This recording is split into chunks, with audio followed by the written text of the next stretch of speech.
MetaFacts Legends, History Ranked, Episode 1 Entry Number 8. Buddhism, the idea that conquered without a sword. It is often said that history is written in blood, that every great ideology came riding on a warhorse, backed by kings, fueled by conquest, and remembered through statues of generals. But what if one of the most influential ideologies in human history spread not through battlefields, but through begging bowls? What if it did not promise wealth, glory, or domination, but the end of suffering? This is MetaFacts Legends, History Ranked, and today we arrive at number 8. Buddhism, the idea that conquered without a sword. Let's begin not with a war, but with a man, and not a god, but a prince who walked away from everything. 2,500 years ago, in the lush kingdom of Kapilavastu, in what is now Nepal, a young prince was born into the Shakya clan. His name was Siddhartha Gautama. His father, a king, was told by astrologers that the boy would either become a great emperor or a great spiritual leader. The king, being practical, preferred the emperor option. So Siddhartha was raised in luxury. No suffering, no sickness, no old age, no death, only gardens, gold, and gentle illusions. But like all good stories, the illusion cracked. At the age of 29, Siddhartha left the palace and saw, for the first time, what we might call the human condition. He saw a sick man, an old man, a corpse, and finally, a wandering ascetic. Shaken, he asked, "Why do we suffer? Why do we cling to things that perish? Why does desire rule our lives?" He left his wife and newborn son. He took off his silk robes, shaved his head, and wandered barefoot in search of truth. He meditated under trees, debated sages, starved himself, nearly died, and then, at last, sat beneath a fig tree near the Ganges River. There, after 49 days of meditation, he claimed to have awakened. He became the Buddha, the awakened one. Now pause. Consider this. Every world religion has its miracles. Every ideology has its turning points. But this one begins with a man sitting still and becoming more dangerous to ignorance than any army had been. So what exactly did he realize? The Buddha taught 4 noble truths. First, life is suffering. This is not pessimism. It is realism. Everything we love, we lose. Nothing lasts. Pleasure fades. Youth fades. Life ends. Second, suffering comes from desire, from attachment. We crave, we cling, we hunger, and it makes us miserable. Third, there is a way out. And fourth, that way is the Eightfold Path, a middle way between indulgence and self-denial, consisting of right view, right intention, right speech, right action, right livelihood, right effort, right mindfulness, and right concentration. Notice, there is no God, no judgment day, no chosen people, just a diagnosis, a cause, a prognosis, and a treatment. If that sounds surprisingly psychological for a 6th century BCE doctrine, you're not alone. Many modern scholars consider Buddhism one of the most introspective systems ever developed. But Buddhism is not just a philosophy. It is a lived practice, a community, and over time, a vast cultural force. The Buddha died around 483 BCE at the age of 80, reportedly after eating spoiled pork, which may or may not have been mushrooms. Depending on which monk you ask, his final words were said to be, "All compounded things are subject to decay.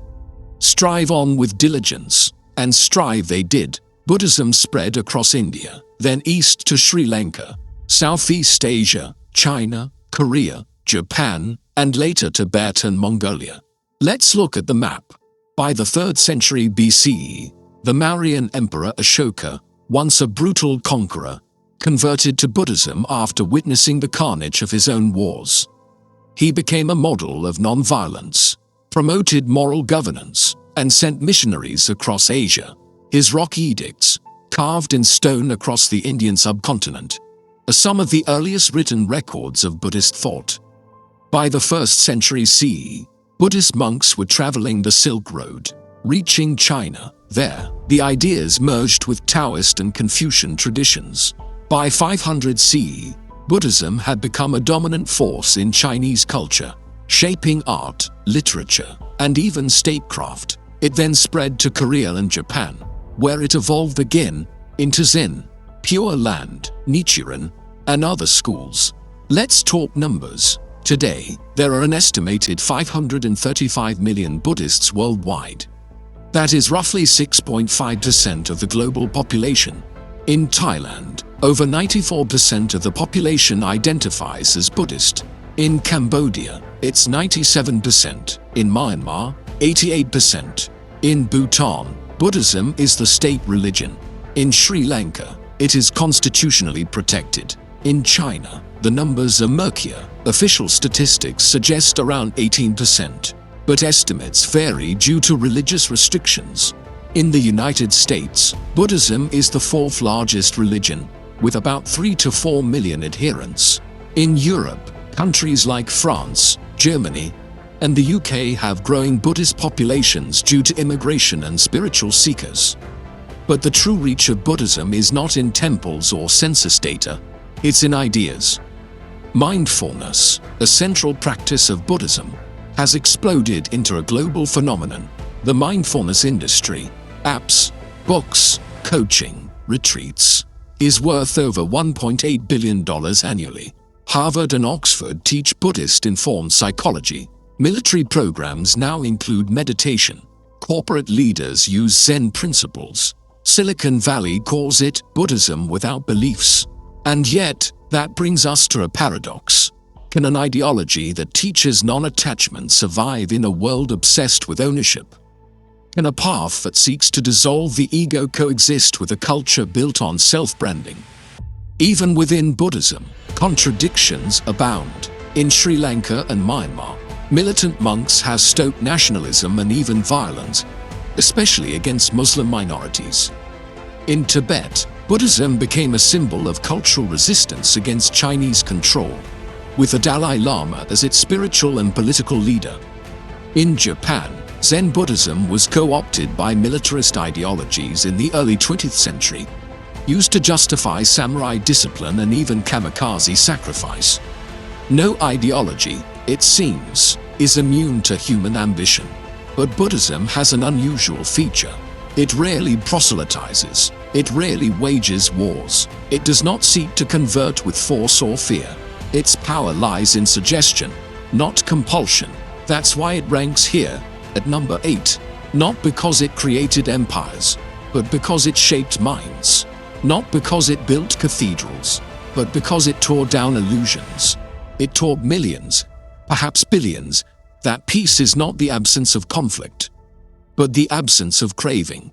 That true liberation comes not from changing the world, but from changing the way we see the world. To quote the Buddha again, holding on to anger is like drinking poison and expecting the other person to die. Or, you will not be punished for your anger, you will be punished by your anger. That's not just wisdom, that's weaponized serenity. Today, in an age of climate anxiety, digital distraction, and political polarization, Buddhism offers a strange and powerful message. Slow down, be aware, let go. Easy to say, hard to live, but perhaps that is why it endures. Because while kings come and go, markets rise and fall, and ideologies burn bright and fade, the search for inner peace never goes out of fashion. At MetaFacts Legends, we rank the ideas that shaped human history, but we also ask, which ones shaped you? Which part of Buddhism would you like us to explore in a future episode? The life of Ashoka, the mystery of Zen koans, the logic of karma, the neuroscience of meditation. Tell us in the comments. Your questions shape our quest. And if you want to explore the original sutras, teachings, and modern interpretations, we've gathered them in the video description. Dive into the sources and see for yourself. Support MetaFacts Legends by subscribing, sharing, or donating. Your energy fuels our storytelling. This was number 8, Buddhism, the idea that conquered without a sword. 7 remain. And the next one, it changed the very idea of what a country is. See you there.